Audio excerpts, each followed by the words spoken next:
So we are told here, T Limited, a public limited entity is a holding company in a group of companies.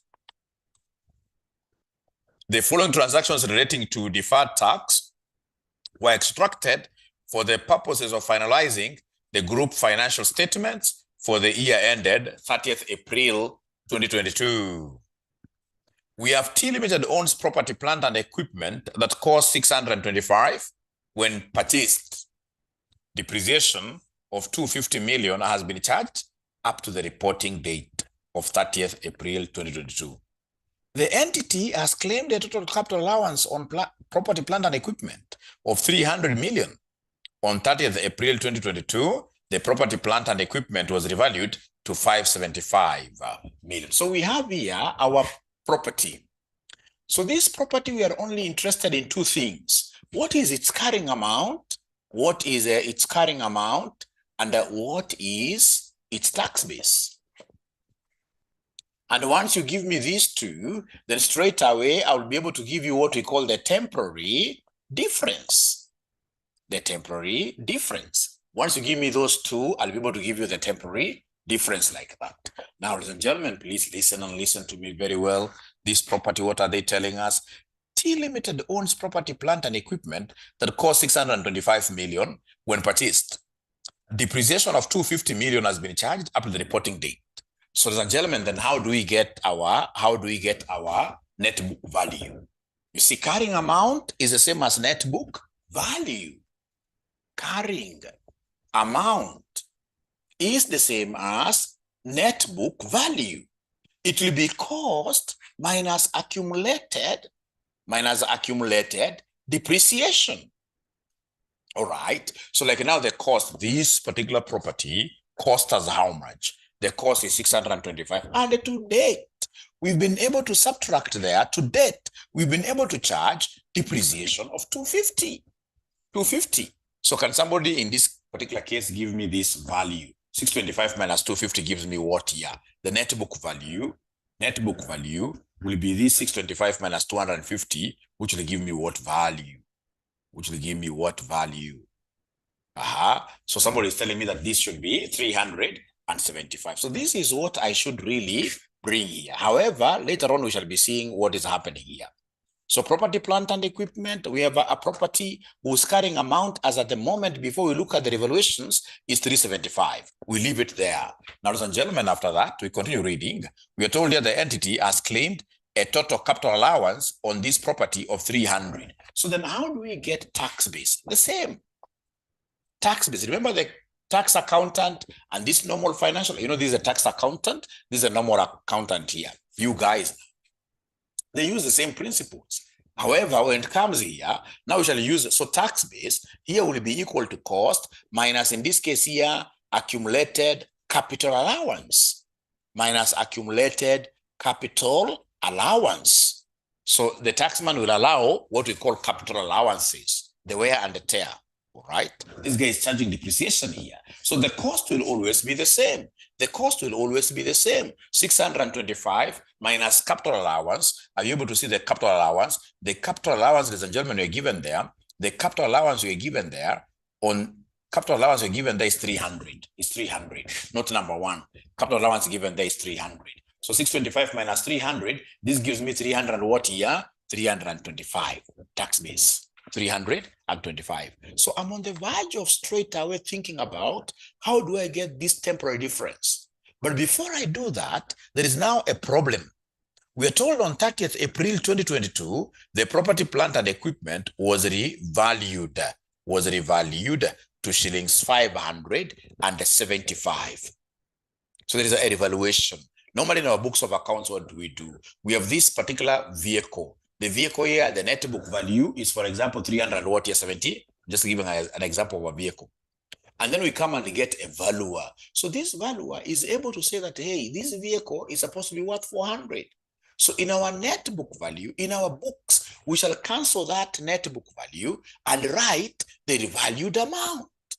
The revalued amount always takes precedence. So straight away, once I know that there is a revalued amount for this property, there is a revalued amount of 575, I just need to come here by the side. I strike this off and I call this 575 as my new book value, So and once I have this as my new book value, then the temporary difference will be 575 minus 325. So can somebody give me this temporary difference? Can somebody give me this temporary difference?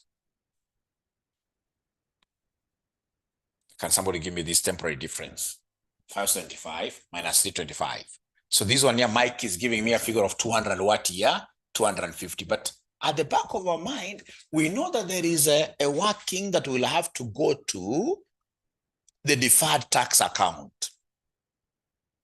All right. There is an asset here that has been revalued, and this is an upward revaluation. So don't forget. Can you kindly give me this revaluation? A revaluation upward. It's a revaluation upward. Remember, this thing was valued at 375 initially. Now it has been revalued to 575 to match. So 575 minus 375. So this gives us what revaluation? And this is you're writing it by the side. You're writing it by the side. So the revalued amount here is 200, and this will affect our deferred tax account. Revalued amounts will always affect our deferred tax account. You'll see how. The devalued amount will always affect our deferred tax account. That's very good. Now, ladies and gentlemen, note number 2, if you allow me, note number 2. On 31st October 2021, the company completed a development project. And they incurred a cost of 200 million, which it capitalized in accordance with International Accounting Standard number 38, intangible assets. So then, ladies and gentlemen, here we have what we are calling some intangible asset. So intangible asset, what have they told us? Which it capitalized in accordance with International Accounting Standards number 38, intangible assets. So they took this as the capital, the cost. All right. The cost. The estimated economic useful life of the intangible asset was 5 years at 31st October 2021. The company obtains full tax relief for research and development expenditure on cash basis. So this will not fit me at all. So the first thing that I need to do is to come here and appreciate that this intangible asset, the intangible asset cost here, the cost is 200. All right. And this cost, ladies and gentlemen, in this case here was incurred when? 31st October. It was incurred on 31st October 21. But you see, we are doing our accounts. If you read the requirement, they want us to compute the relevant temporary differences as at the end of its financial year, which is 30th April 2022. So we're doing our accounts on 30th April 2022. All right. So from the time when we incurred this cost, there's time that has lapsed. So we must charge, in this case here, amortization to be able to get the net book value, because amortization is the language of depreciation, but now for intangible assets, you call it amortization. So come here, and the less in this case here, accumulated amortization. Very easy. They have told us it is 200 straight line, and the economic life is 5. Economic life is 5. So in this case here, we have 200 divided by 5. We have 200 divided by what year? Divided by 5. 200 divided by 5. Great. But now remember, that is per annum for a whole year. That's amortization for a whole year. And yet we've stayed in this case here for how many months here? Look at this. Don't count October. These are the end of October. Don't count October. So we have November, December. And then here we have 4 months because we're going to the end of April. So those are 6 months.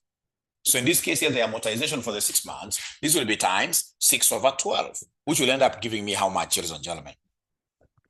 If you're able to remember.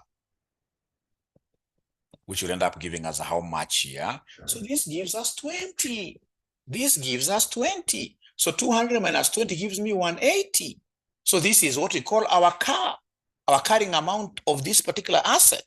So here we have intangible asset of 180. intangible asset of 180. Intangible asset of 180. How about in this case here, the tax base? This is quite easy. Remember, in most cases, intangible asset, the government would always want to incentivize you to do research, to develop things. So the government would want to allow this in full as early as possible. When you indicate like this, you claim the whole of it. Claim when you put tax on it like that, the whole of it. You claim the whole of it.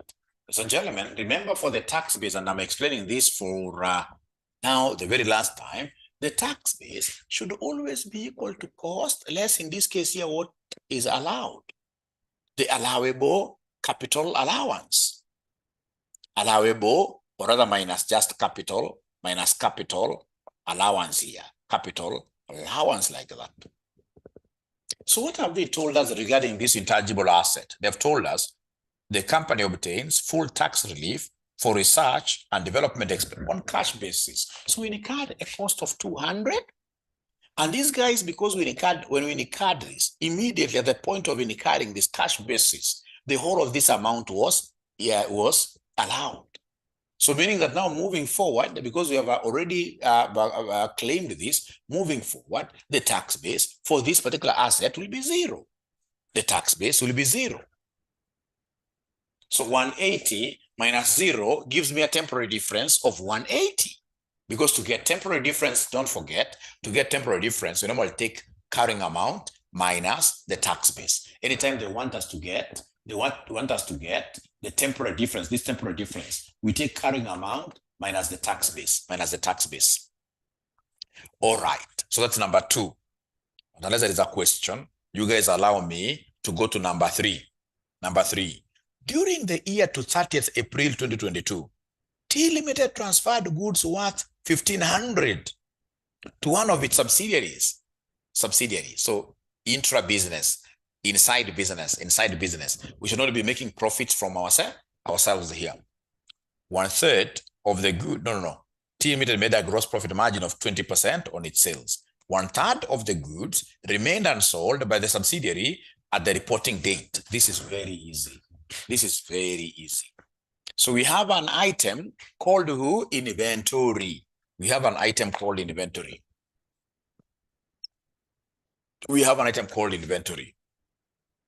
Now remember, the tax base, in this case here for inventory, the tax base for inventory will always be equal to the remaining intra-sales. That's how I master it myself. The tax base of this inventory sold in between from group of, or rather a component in the group to another component. So the tax base of inventory will always be equal to the remaining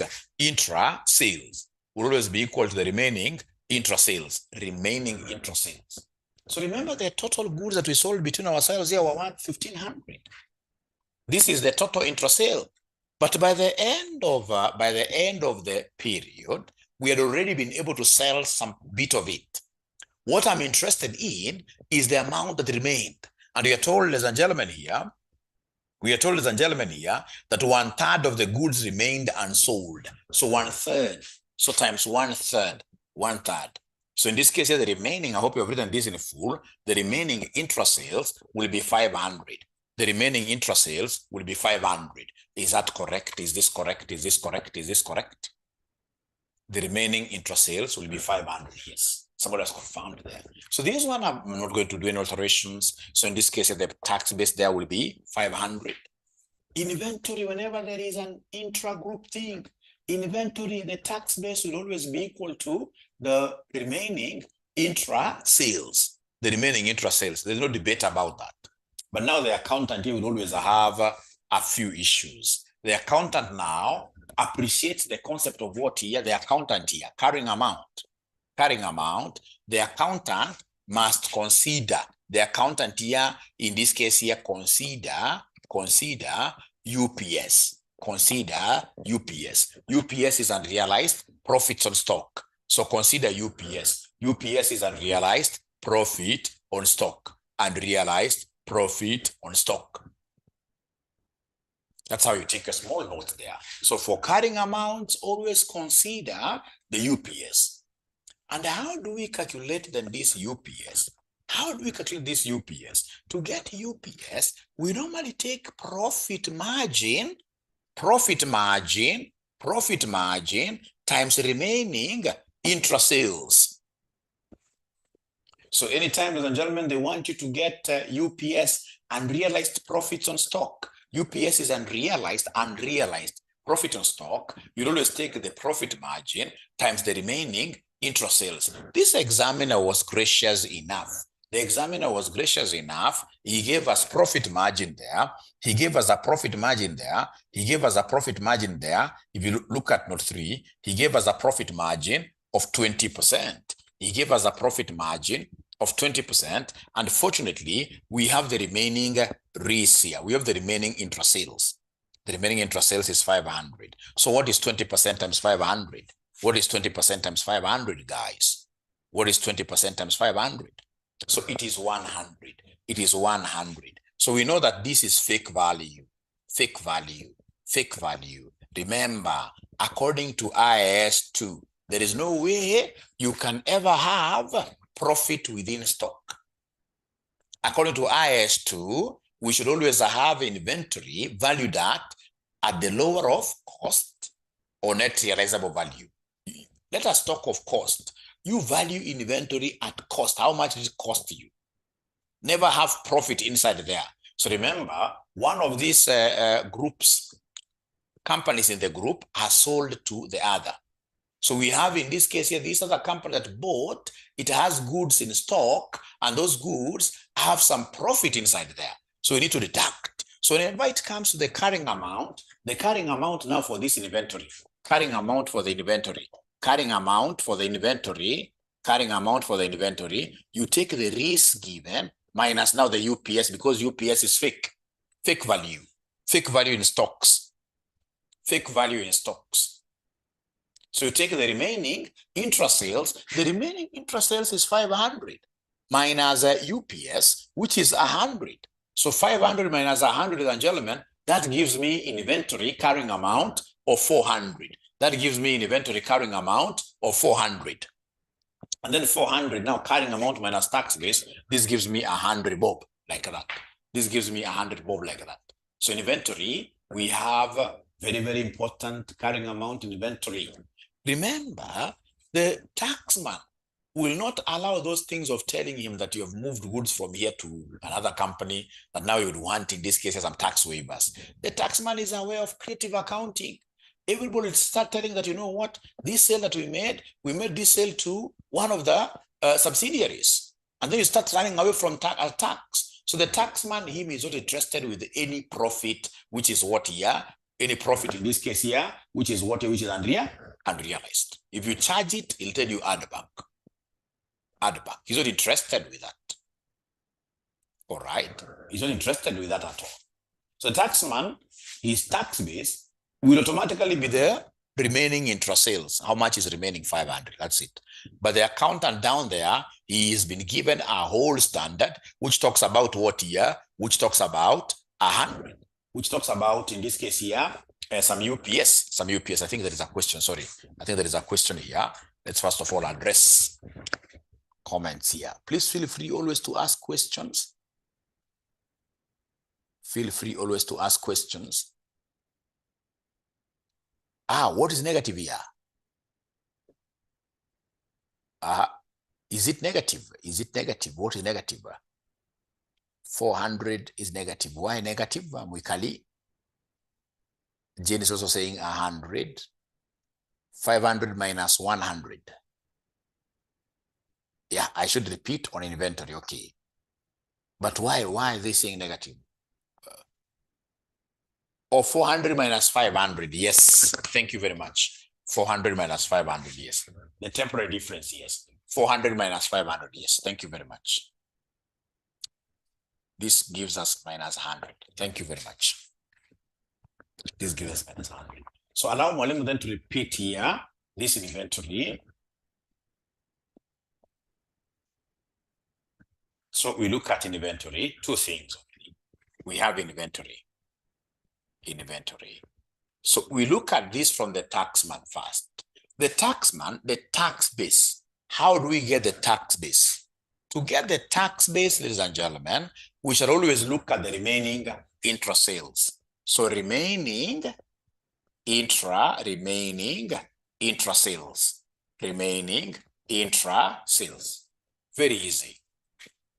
So here we sold goods worth how much between ourselves? 1,500. And by the end of the year, the fraction.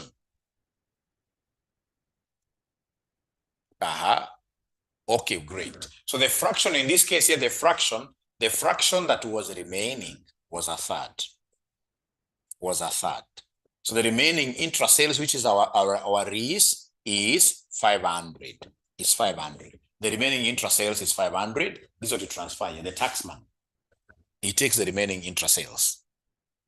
Remember, inventory is what is left. Otherwise, the component of units we sold to the subsidiary, which we were able to sell, they book that as sales. We're only interested in what was left behind, inventory, not sold and sold. So it's a third.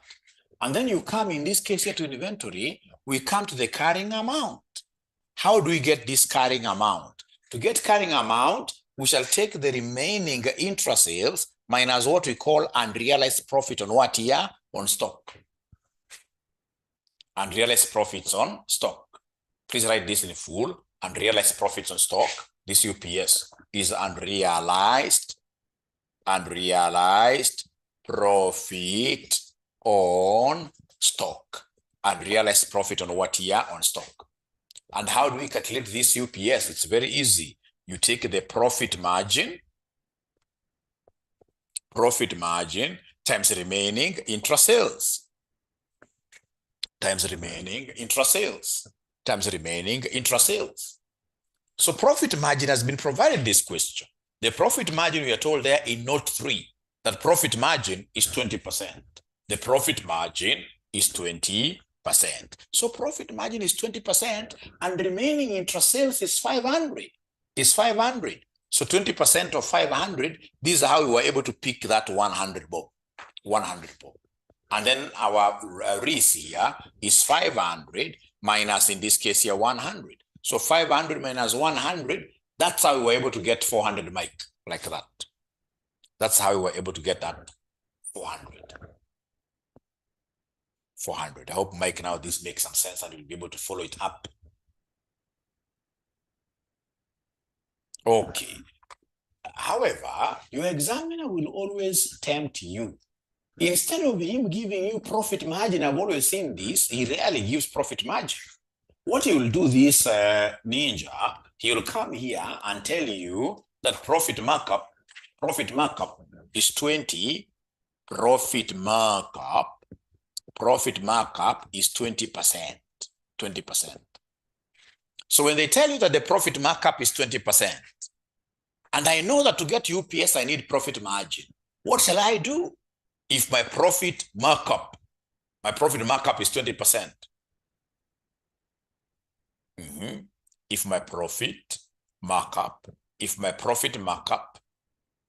is 20%. Profit margin, what do I do? Thank you very much, Paul. Paul ameniambia kitu mzuri sana. If this is A and this is B, to get profit markup, or rather to get profit margin, you will simply take here A over A plus B, like that. A plus B. Thank you so much. So in this case here, margin, hapa base yake ni kubwa. Base yake ni kubwa. So in this case, ladies and gentlemen, A is in 20, tabaki 20 over A, which is 20 plus B, which is 100, which gives me 20 over 100 and what here? 20, which gives me 1 over 6 if you wish. You don't have to cancel, but if you wish, cancel, which gives me 1 over 6. Aya, nisikizeni hapa kidogo, sijui kama hapa ni sawa, naweza vuta sasa hii, naweza vuta hii sasa. I wish you would take this somewhere there as a note. Very important note. Because what will happen, ladies and gentlemen, is this. You will get a situation where, you know, we are saying here that our UPS, or rather, our UPS, yes, our UPS is profit margin, not profit markup times risk. But now you go to a question where you get somebody tells you that profit, instead of giving you profit margin, he gives you profit markup. He tells you profit markup is 1/7. Is 1/7. So you know if it's 1/7, then at the end of the day, you will have to come here and give us profit margin. Iko mwingine alikuwa akiniambia tunajua mwalimu ati profit margin ati iko na makalio kubwa. Makalio, yani hii ndio denominator hii. So unaongeza, ukisikia margin from markup, unaongeza hii. Kwa hivyo sasa itakuja ikuwe 1/7 plus 1. To get margin, you always increase the denominator with the numerator like that, which then gives us 1/what here? 1/8. 1/8. So if, for example, they gave us another small exercise here, they told us that markup, they told us here that markup is 2/9. 2/9. 2/9. Can somebody go ahead and give me the margin? If they gave me markup as 2/9, so margin will be 2/11 years. It can't be 2/10 because you see it's A, B. Here down here we have A plus B, so this A. So I don't know whether it's everybody who is able to see what Mike is giving me. It's only Mike who has responded. So margin, are they able to see this? Because you see this is A, this is A, and this is B. And our formula for margin, itakuwa ni A/A plus B like that. So itakuwa A itabaki vile 2 over this A plus now this B of 9 like that, which gives me 2/what here? 2/11, which gives me 2/11. Please don't get confused with this. This is very popular in your exams. This is very popular in your exams. And then Deborah is asking, why did you divide up there this intangible asset value with 5? You know, amortization is the same as depreciation. Only that now amortization is for intangible assets, and then depreciation is for these other ones that are tangible, the ones that you can touch, so that you can see. So, and how do we get this amortization? Just like depreciation, straight line. We take cost over useful life. So 5 is the useful life there, Deborah. Maybe you could sum up. Economic useful life of the intangible asset in note number 2 is 5 years. And then once you get now depreciation per annum, don't forget to prorate, because that will be 200/5 is 40 for a whole year. And yet we stayed with this asset for only 6 months. So we must prorate. So Deborah, go and look at that deeply. Go and look at that deeply, like that. All right. Ladies and gentlemen, from there, we should be able to move with speed and go straight away to the next item. The next item is called trade receivables. Trade receivables here. Trade receivables. So for trade receivables, what do we have here for trade receivables? Yeah, great. So for trade receivables, we are told trade receivables were carried in the consolidated statement of financial position at 480. Carrying amount is 480. Carrying amount is 480. Carrying amount is 480. Carrying amount is 480. It's 480. This was after an allowance for doubtful debts of 60 million. The examiner will not the examiner, but KRA will not allow that. Not unless there are specific doubtful debts. So this gentleman had charged. This gentleman had charged 60 doubtful debt. I'm going to add back. So 480 plus 60. Add back. So the trade receivables were carried in the consolidated statement of financial position at 480. This was after an allowance for doubtful debts of 60 and an unrealized foreign exchange gain of 80. The allowance for doubtful debts and the foreign exchange gains, losses, are only allowed for tax purposes when realized. So of course they weren't realized.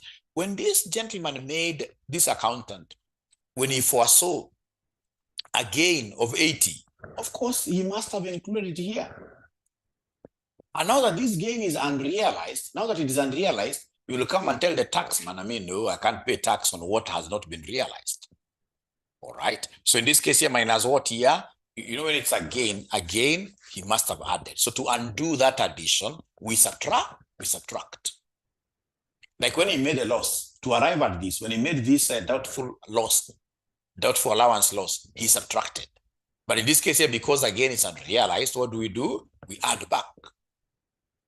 But gains here, they're added. So gains we subtract. So somebody is giving me 460 here. Somebody is giving me 460. Somebody is giving me 460. So 480 minus 460, this gives us a temporary difference of 20.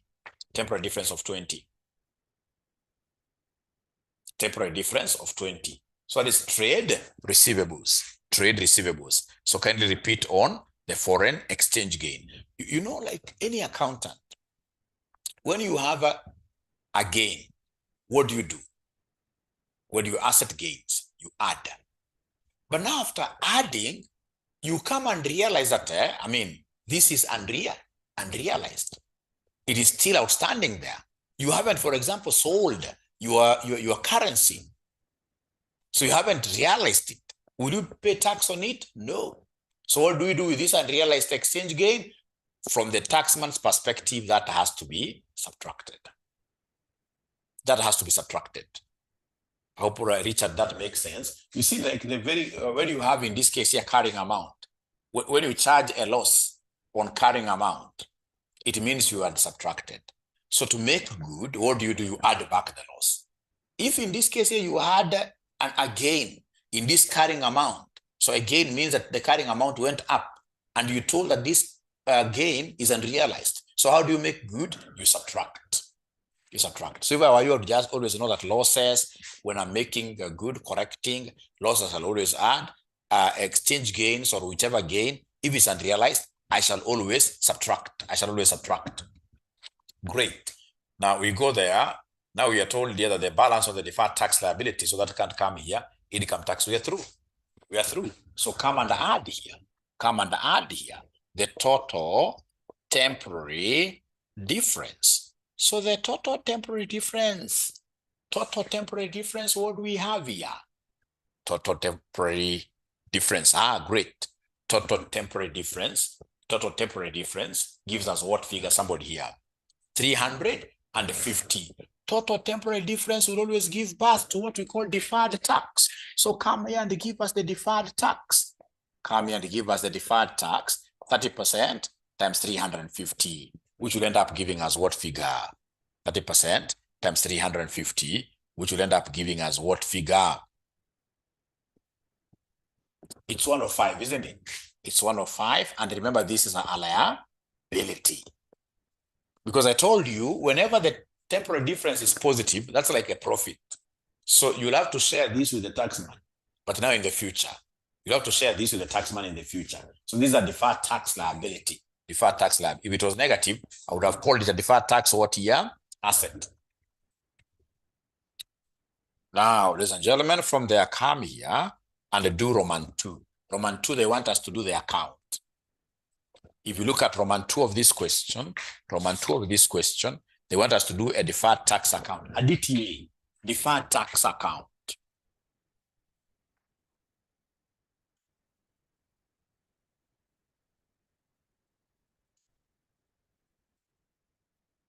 That's how we call this. So we have what has been brought down there, balance brought down. This is given in note number 6, note number 5 actually. The balance on the deferred tax liability account at the beginning of the year was 25 million. So balance brought down is 25. And what we are deferring into the future, the deferred tax is this 105. So into the future, the balance carried down. The balance carried down is this 105. This is what is deferred to the future. Will not be paid in this year. Deferred, 105. So you ask yourself, remember we have a revaluation amount in this. So this revaluation amount, ladies and gentlemen, leads to what we call permanent differences. Because the revaluation amount here, the taxman will never allow. Remember we said permanent differences are those differences which arise on transactions that are disallowed by the taxman. The taxman will never allow them. And if we never allow them, then they will never feature in our OTR, in our temporary differences. They should never feature there. But now here we have it. And because we have it, then this amount here is overstated. Is overstated. This only happens whenever you have revaluations. So this amount is overstated. So what I need to do is to come here and bring in the revaluation tax. You guys had given me this revaluation amount. It was 200, but I want the tax of it, the tax of that, which is 30%. Revaluation tax. Revaluation tax. So 30% of this 200, which will end up giving me what figure, somebody here? 60, not 6, 60. So go ahead and balance this thing. 105 is bigger. 105 is bigger. 105 is bigger. So the balance is what we'll pay to our income as our income tax expense. Deferred tax and income tax expense. Then, of course, we'll combine it with the annual normal tax expense for you to get the consolidated tax. So the P&L will be 105 minus 60 minus 25. Great. 200, 200, 200, 200, 200. So, of course, in this case, ladies and gentlemen, if this a good student is asking, what would have happened if this was, for example, like a negative here? All right. Then our balance carried down would have come on, you know, if it's an asset, remember assets, what do we do with assets? Balance brought down normally comes here. Balance carried down goes here. So then if it was to be an asset, we do it the opposite. So balance carried down would have been here. Balance carried down would have been on this side. Quite funny, but it happens. You'll also be able to get these kind of things in your exams, where balance carried down is coming. You have a liability, but at the end of the day here, you have, in this case here, an asset. So you simply balance your accounts even if it's coming there and get your stuff like that. Repeat is not 200, but 20. Mwikali, where did you get 20? The P and the L is 20, not 200. How could I get, in this case here, 200 and get this 105? Great. Thank you so much, Mwikali. Great. Should be 20. Should be 2. If there is a ninja who was sleeping like myself, please change. There could be a ninja who was sleeping like myself. So this P and the L is the income tax, the annual income tax.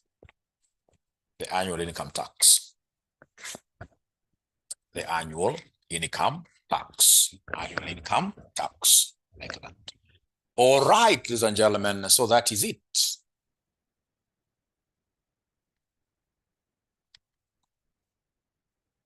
So there is one assignment that each student is doing. Are you able to remind these other students the assignment? This time around, we are doing, all of us must do assignments, or we come up with a way of what if it was taken as an asset? Are you talking about this 105 if it was negative? The 350, if 350 was taken, if 350 was an asset? If it is a deferred tax asset? Mikali, are you talking about the 350 being negative? Yes, no problem. I've just said here, if it's negative, you'll simply come and put, you know, straight out that this is an asset. You know, normally when it is a normal situation, when you have, in this case here, your assets, any asset, remember asset from double entries, when you have an asset like motor vehicle, you normally bring down here, balance brought down here, balance carried down here.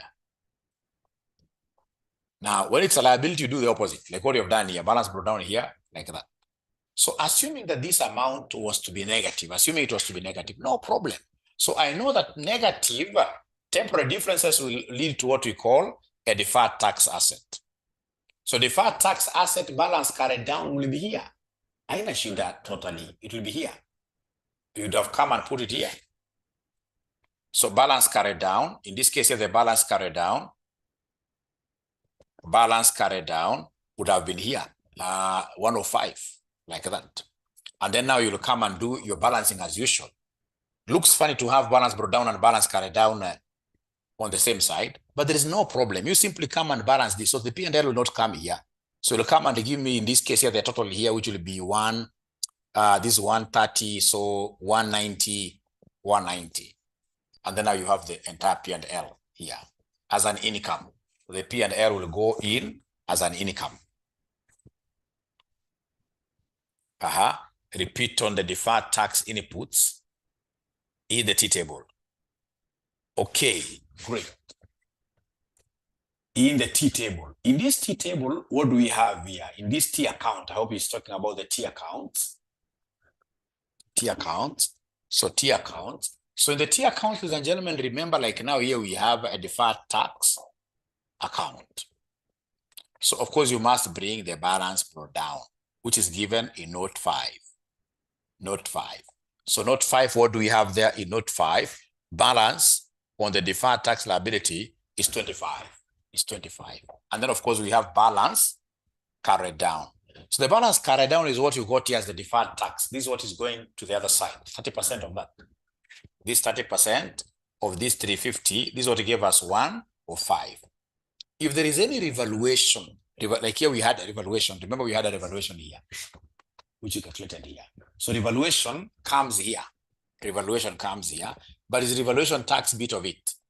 So it was 200 times what here, 30%, which gave us what here, 60. So come and do your balancing. I hope that is helpful and you have the video. And I can imagine, Usama, perhaps you were not there in our yesterday's class. Ensure that you guys are able to attend all class. Like the Sunday class is poorly attended. Where do you normally disappear to on Sundays at 2 p.m.? This is not Usama alone, but most of you. Where do you normally go to on Sunday afternoon? Sunday afternoon. Where do you normally go to on Sunday afternoon? Majukumu ni mengi. Great. Great. So please purpose. It's only 3 days a week. Please purpose to be there. Purpose to be there because some of these small topics can easily give us problems in the future.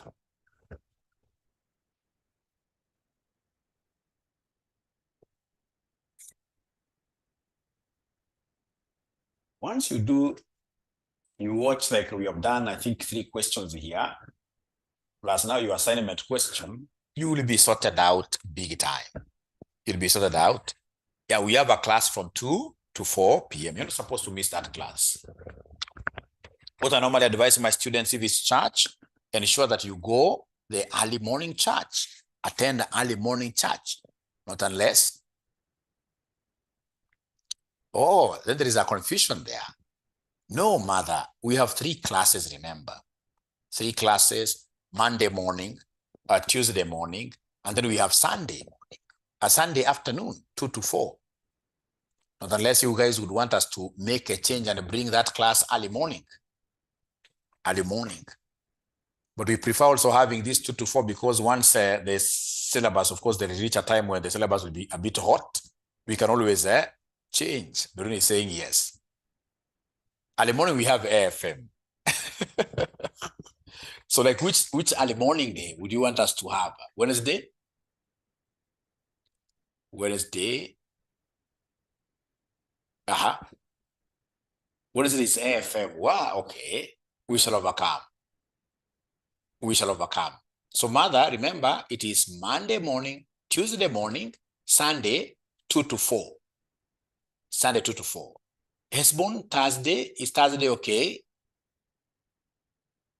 Is Thursday okay? It seems in this case here, there must be pastors here. Thursday, we have AFM. How about Friday? I don't think we can change a timetable in between. It will really bring issues. It will bring issues. It will bring issues. To avoid many issues, people will say we paid having looked at the timetable. To avoid those many issues, Friday morning they have a LM. You can see even things coming there in capital letters. Tuacha namna hiyo. Tuacha namna hiyo. All right. Saturday morning. Hiyo kuna class ingine, I think LM or something. Kuna class ingine. Italeta shida. Hatuwezi. Italeta shida. Wewe, wacheni hiyo siasa nyinyi. Wacheni hiyo siasa nyinyi. We shall overcome. Wacheni hiyo siasa. Siasa ya timetable ni siasa kali sana. Na mkitaka kuipiga, muipige kwa WhatsApp group, mimi siko through the class rep, mniambie. Mpige sasa kwa WhatsApp or wherever, through the class rep, mniambie. Otherwise, I'm happy to serve you. I'm available. The good thing is that I'm quite free.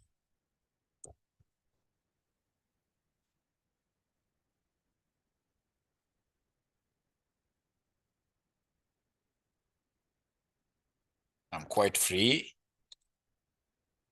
And somebody taught me something that for you to become rich, a multi-billionaire, you must be willing to serve, happily serve. Kwenye mnapoenda kazi kama leo, always be happy to serve.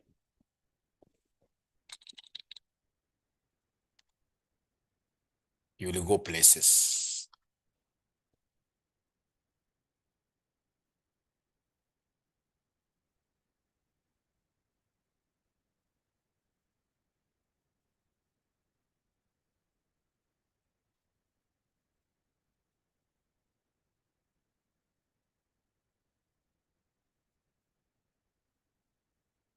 You will go places that you have never seen before. Just a moment. There is something very important that I want here.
Okay, so mention there IAS 19. IAS 19. IAS 19. IAS 19. IAS 19. IAS 19. So IAS 19, I will put this link somewhere there. It's a very important link. Doesn't look very organized. I'm not getting one that is very organized, but I like using this for IAS 19. Paste there.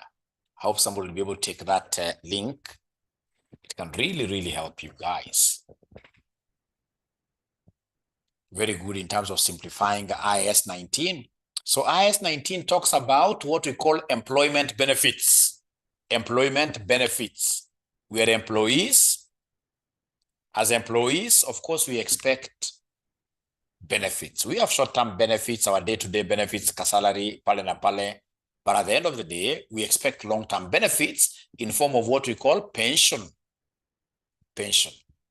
Now, ladies and gentlemen, I would want to take this opportunity here to introduce what we call defined benefit schemes.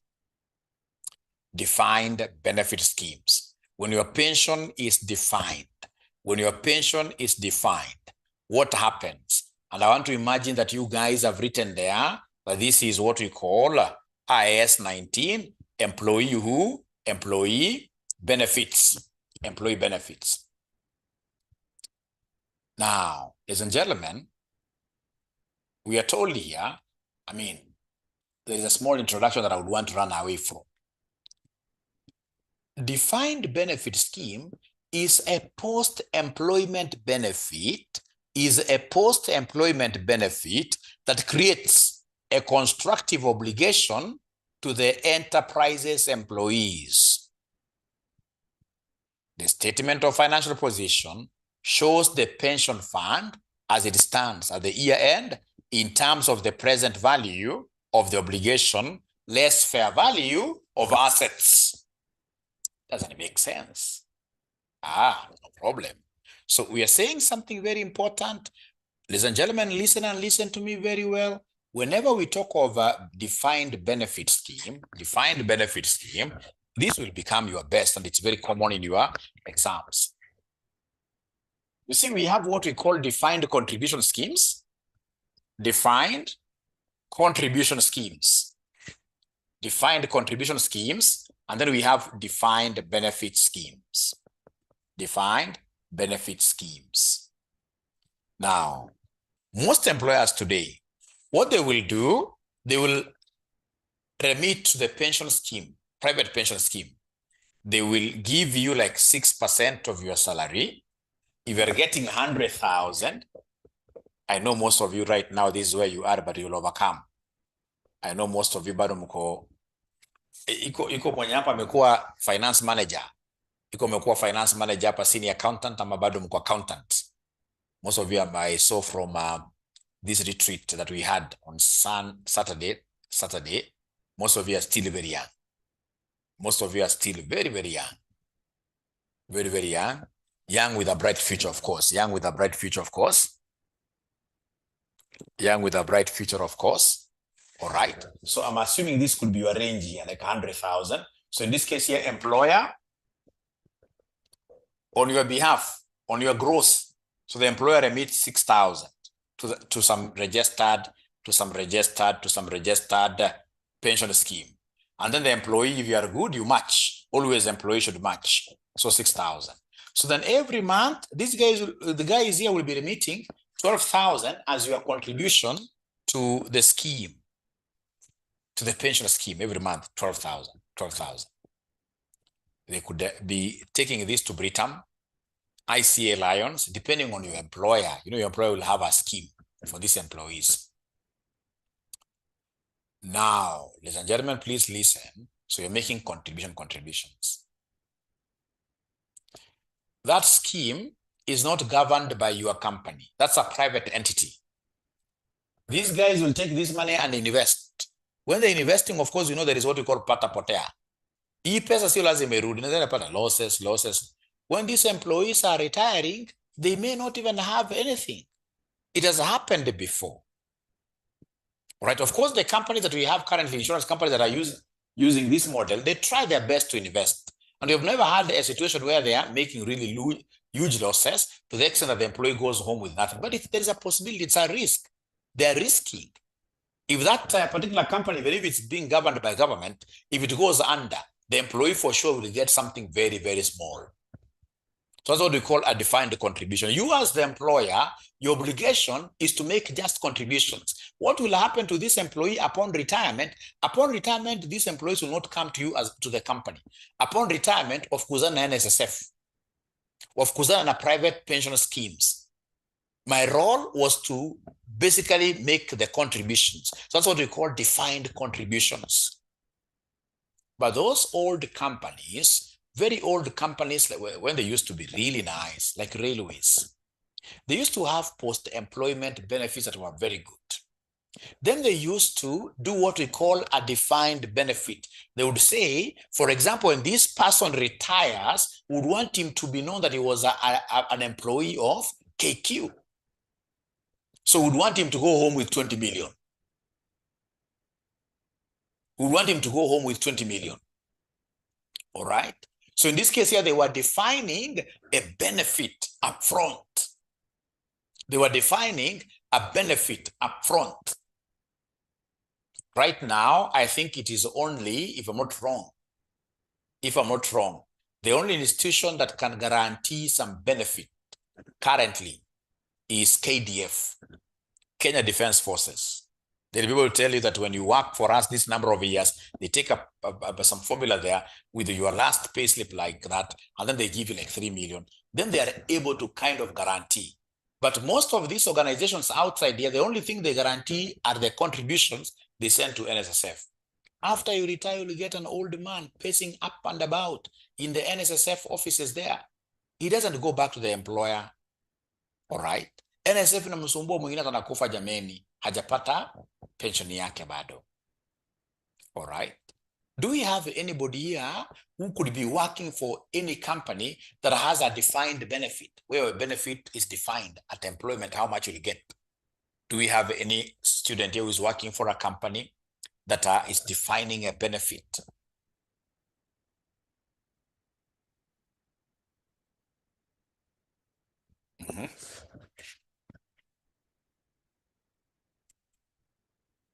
Oh, great, great. You can see now ACK Provident Fund by the company.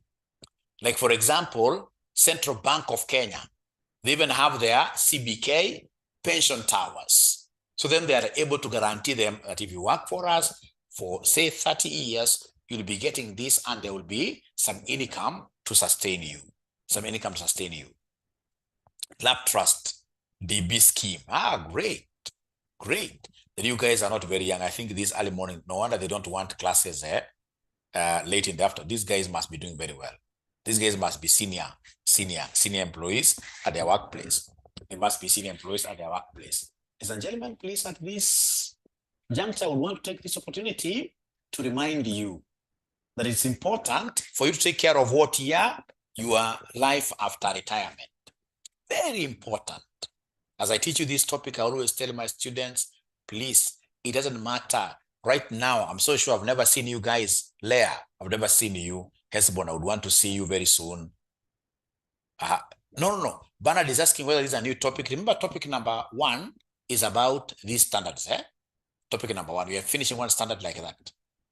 We shall be able to go to IFRS 13. Topic number 1 is about assets and liabilities, the IFRS specifically. So it's not, you can't call it a new, maybe we call it a subtopic. All right. So whether you like it or not, Daniel and I have never seen you guys, but I'm so sure that if you are in your mid-20s, you guys, as you walk straight, like this, straight. You can even put on your high-heeled shoes, very high-heeled shoes, really, and you walk majestically straight. Trust you me. Once in this case here, you hit like 60, 65, you'll start walking like now this. And that is why, if today you happen to even pass via CBK pension towers near KRA, you will see they have a very good structure there, very good structure, which has a very strong base like this. In this case here, this building, there are twin towers, and these twin towers, they are leaning like this, they are bending. Whether you like it or not, ladies and gentlemen, ensure that you are able to build a good base so that during this life of yours, when you are bending like this, when you can't walk straight, you will have, in this case, something to fall back to.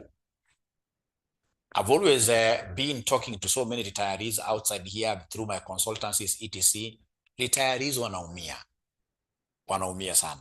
So in fact, kwanza kama uko private practice, hauna ile formal employment, always be very, you can joke about many things, but don't joke about your pension.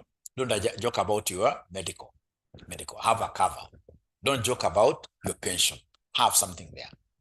Unakuta mzee alikuwa wapi, amefanya kazi 30 years, akija. I would want you to wonder, also try to look at the inspiration of the architects who drew this structure for CBK pension. You can see these are twin towers. Of course, this is an old man, this is an old lady. You can see now here they are facing the other side. All right. When you start hitting like this, 70 years like that, I mean, mama atashikwa na watoto namna hii, watoto wakifaulu zaidi. I don't know why watoto wakifaulu zaidi, including just gentlemen. Mkifaulu zaidi, ati mna attribute success yenu to mama yenu. Mnawacha mzee. Kama nilikuwa nikiongea na wazee wa not CBK but Stanchart through these talks, they normally give us some work there. Wazee wengi wanaumia. Mama alibebwa akaenda US. At that time, yeye ndo mzee akona ka blood pressure, akona nini, anataka achungwe. Hakuna mtu wa kumchunga. Watu wakitaka kupatia ule mzee pesa, wanapatia mama pesa, mama mgawi. Hawa mama wanagawia kweli wazee pesa. So, especially all of us, ladies and gentlemen, it doesn't matter whether you are a lady or a man. I'm telling you, there is anything that you should really take care of is your pension. Because the moment you hit here, opportunistic diseases, you want Panadol. Ukienda kuomba kijana Panadol, kijana anakuambia pana, wewe ukufanya so and so. It is so. We should always take care of what here. Oh, Daniel, no. I'm telling you, it is both parents. Never be cheated. Both parents sacrifice a lot. sacrifice a lot. It's only that both parents, what I normally do, if I'm giving my mother this money, I give my father the same amount. I always strive. Babaka kupigia simu alikuwa anakunywa pombe tunimjinga, hapana. He played a role. Trust you me. Msiwache wazazi hivyo. Msiache mzee. Wazee wengi wa mama walifaulu zaidi, wazee wengi wamebaki hiki tu hii. Whenever I pass by there, I'm able to see so many things. Unaangalia the other way. So lazima uangalie hiyo pension yako. Hapana, weka mahali ni karibu utakuwa unafikia unachukua. Hapana, pension yako weka mahali utachukua. Yeah, it's both of them. Never be cheated, both of them. And please, the ladies who are around, never. I mean, you'll get a situation where you have done a lot of these things, so najua sana. Utapata saa zingine mama, unaweza kaa na kijana wako ama msichana wako, unaongea mzee vibaya. Unasema mzee hatakuwa anawalipia fees. Hakuwa anafanya so and so. So unasue wa drop and hapana. Ule mzee play role yake. Kama mimi saa hizi vile naamka masaa, wazee wangapi hii ni role, I'm playing a role. Regardless of how bad I could be, I'm playing some role towards, in this case here, the entire family being what you're being. Okay. So wazee wasiwachwe, baraka ya mzee ni ya maana sana. Mjenge, asante sana Paul. Mjenge kitu. Mjenge kitu. There is a place I went, wajabu wakasema, wazee tunajiumiza sana sababu unapata wewe hata kuenda kulipa fees, unapatia mama fees analipa. Mzee ajaenda shule ya mtoto namna hiyo. So ikifika ile time unapata sasa unaambiwa hapa, you may be rich whenever you are old, but you see when you are old you still want companionship ya watoto wako, ya bibi, but we shall overcome. Lakini msiache wazazi. Msiache, mama ni maana, baba ni maana. Now, before I start looking at this, ladies and gentlemen, I would want us to appreciate a few things here. You have a link to this. I would want us to appreciate a few things here. Now, we have what we call, if it's a defined benefit, then defined benefits, we must bring in an actuary. Defined benefits, we must bring in an actuary for what we call actuarial valuations. Otherwise, you will reach that time when these guys are retiring, you'll not be having enough funds to give them. So if you are having, in this case, those companies these guys mentioned, if you look around, they have actuaries full-time, or they hire actuaries to come and do evaluations. They look at, for example, inflation, etc., add this, do this. Actual gains or losses, these occur due to differences between previous estimates and what actually occurred. Normally, the actuaries come at the end of the year, and they'll be able to look at the actual happening versus what was predicted. Past service cost, this is a change in the pension plan resulting in a higher pension obligation for employee service in prior periods. These guys worked for us. It has reached a time, in this case here, these people are being beaten so roughly by inflation. So you have to adjust something for them. They were earning 18,000 per month, like these old teachers. Add them even 3,000. So when you change this pension plan, this is a change in the pension plan resulting in a higher pension obligation for employee service in prior periods. Current service cost. Let me skip this. Current service cost. When these guys are serving us, of course, ladies and gentlemen, we expect in this case here to be making things. We expect to, so increase in pension liability due to the benefits earned by employee service in the period. These guys are serving us today. As they serve us today, if we have a defined benefit, as you shall be seeing, if we have a defined benefit, then at the end of the day, their obligation is growing with us. So when they are working for us this year, when you look at them, you're giving them salary, you must always, as an employer, be thinking about what will happen. There is, in this case, a ballooning cost here. Now, ladies and gentlemen, if I keep on defining these terms this way, you will not understand them. Normally, what I do questions first, and then we go back to these definitions for them to make sense. And this is the question that I would want us to do. I want us to look at April 2022, question number 3B.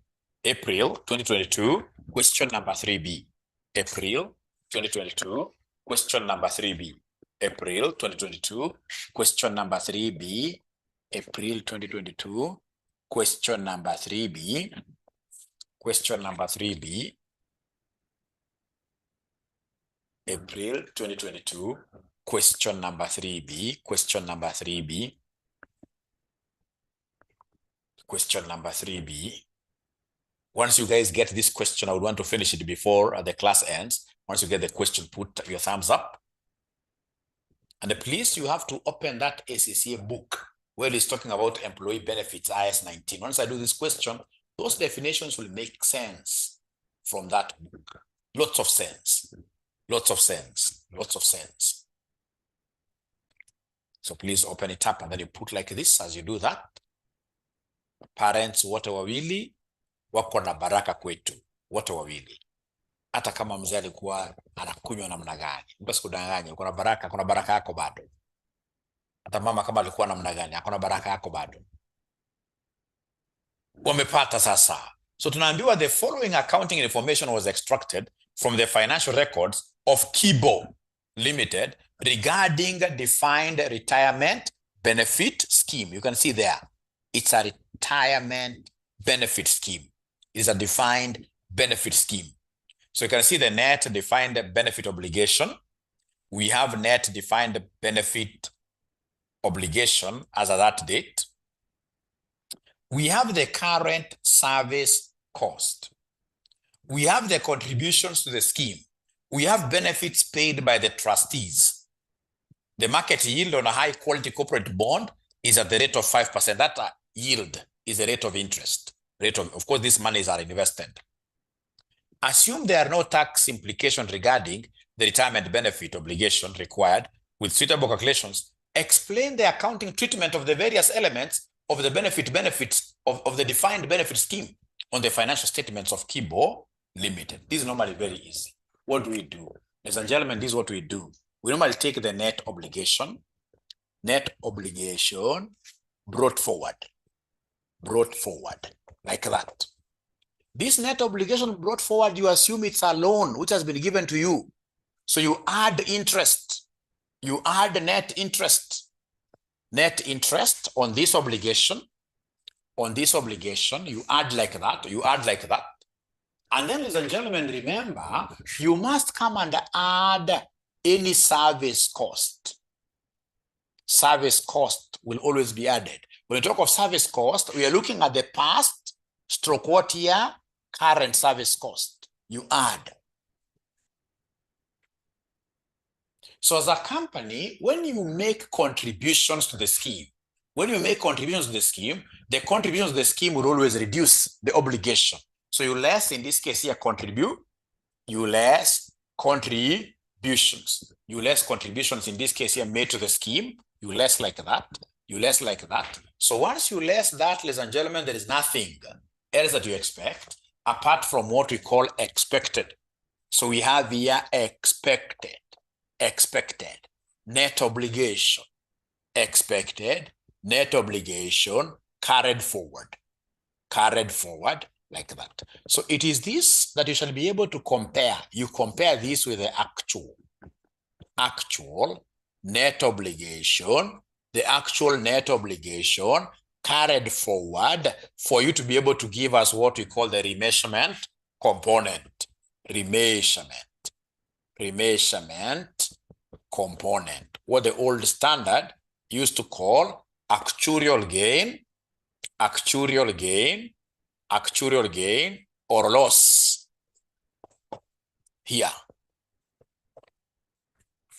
Remember, any benefits that you pay to employees, will never feature anywhere here. Benefits paid to employees, I'll be able to explain this, but benefits paid to employees doesn't feature here at all. So please let me know once you are able to write this makosokoso XXX. Once you finish writing, put your thumbs up like this. Get to find swali very fast using this format. Great. So then the question goes like this, very easy. So you can see here, they have given us net benefit obligation at the beginning of the year. That is what is brought forward. If I were you, I would write just there, brought forward. And then we have net benefit obligation at the end of the year, carried forward. This one is actual. carried forward, the actual. So they have given us this is given, this is given. So we start right away. Then we have the net obligation brought forward. How much do we have there? 1850. This amount must earn interest. So you can just mention there, add interest or net interest. Because you see net, why do we call this net? As we're going to see in our next class, which will be tomorrow, we will always have what we call plan asset and the plan obligations. So when you talk of net obligation, already when we subtract the plan assets, when we subtract the plan assets, listen to me very well, ladies and gentlemen. Whenever we talk of net interest, it's because of what here, of course, we're going to earn interest from our assets and pay interest because of what your liabilities. So add net interest. So this, they have given us the percentage. So 5% of this 1850. 5% of the 1850. So this will give me what figure? This will give me what figure, ladies and gentlemen? This will give me what figure, ladies and gentlemen? This will give me, it's only my quiz giving me answers here today. 9250, right? 92.5, I mean. So 92.5. Alafu najiuliza, hawa wafanyikazi wametufanyia kazi. Because wakifanya kazi, tuna expect their contributions to go up. Wakifanya kazi, tuna expect in this case here their pension to go up. So it will be a liability on us. Wamefanya kazi. So unaangalia pale, wametupatia service cost. Kuna service cost. Kuna current service cost. So again, we add current service cost. So current service cost ni ngapi? Current service cost ni ngapi? 200. So are there any contributions that we made to this company? So come and less, in this case here, contributions. Less contributions. So the contributions made to the scheme were 225. And that is it. Leave out the benefits which are there. And I'll be able to tell you why do we leave them out tomorrow. So leave them out. So come and give me the expected obligation. Give me the expected obligation. Give me the expected closing obligation.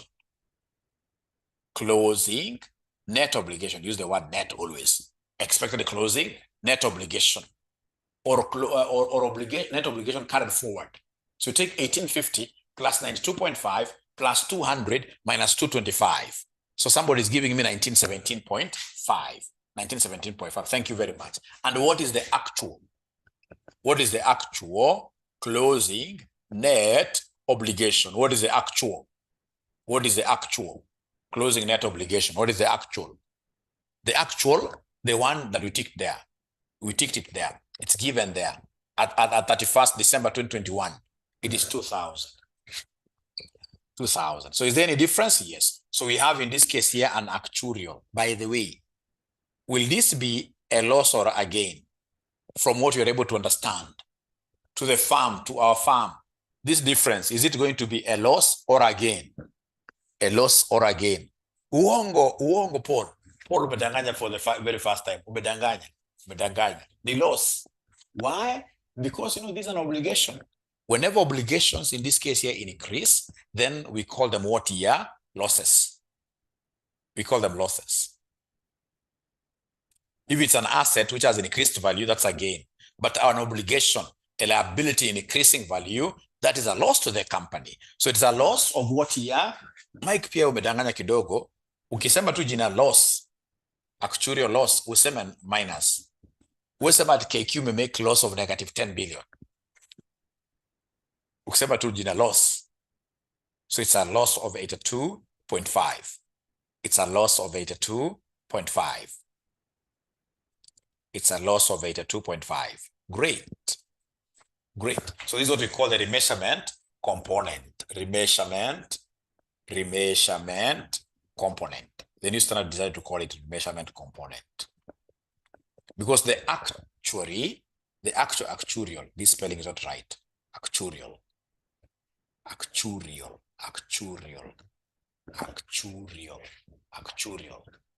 loss. This actually will come at the end of the year. So you look at the expected vis-a-vis the actual. Then it gives you the fair picture. So like now when you're making losses like this, the actuary will demand that, hey, for you to be able to pay these guys their defined benefit, for you to be able to pay these guys their defined benefit after 30 years when they retire, you have to make good. You must bring this loss to the company. So bring the loss to the company. Keep on topping up. You keep on topping up like that. So that when they retire, you should be able to pay what year? The benefit. So please clarify.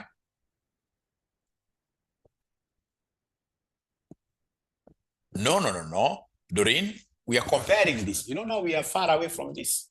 We are far away from this. It could have been much lower, but because of these others, it can go up. What we are comparing is this. You see here, this is what we expected. 1917.5 is what we expected. But now we are getting a bigger liability. You're getting a bigger liability. So when the liability increases, you're losing. You're losing. Just like, for example, these guys who had loans, like Kenya itself, it had loans which are dollar denominated. When in this case here, we were losing value, our exchange, our currency was losing value. I mean, the loan became bigger and bigger. So when the loan increases, automatically you lose. You lose. No, Alan, we can't put it in brackets. We can't. Because you see, when a company makes a loss, when a company in this case here makes a loss, you don't say it has made a loss of -2. You just leave it like this. Not unless, I know what Alan could be talking about. If you're doing like plan assets and plan obligations, kando, that's when we put those brackets and negatives, which I'll be able to show you tomorrow. So for today, it has been quite another question. Great, no question there. So it has been quite a nice morning. We have learned quite a lot, and we have agreed from now today moving forward, students will not be missing classes. When you miss classes, you miss a few things under there. Otherwise, thank you very much. Have a lovely day and put in your best at your workplaces. Bye. Bye.